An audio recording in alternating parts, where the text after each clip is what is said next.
ఒక మంత్రాన్ని చెప్తాను, జాగ్రత్తగా గుర్తుపెట్టుకోండి.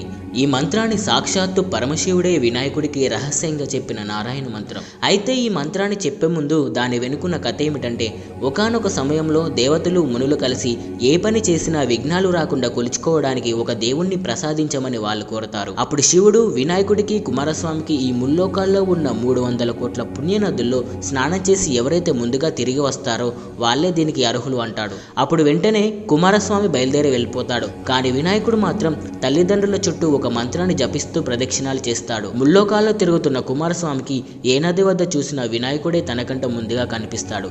తన గర్వాన్ని అణుచుకొని అన్నగారి మహిమ తెలుసుకున్న కుమారస్వామి వినాయకుడిని విజేతన చేస్తాడు. ఆ మంత్రమే సకృన్ నారాయణే త్యుక్త్వాం పుమాన్ కల్పశతత్రయం గంగాది సర్వతీర్థేషు స్నాతో భవతి పుత్రగా. ఈ మంత్రం జపిస్తే ముల్లోకాల్లో ఉన్న 300 కోట్ల పుణ్యనదుల్లో స్నానం చేసినట్టు అవుతుందట. ఈ మంత్రాన్ని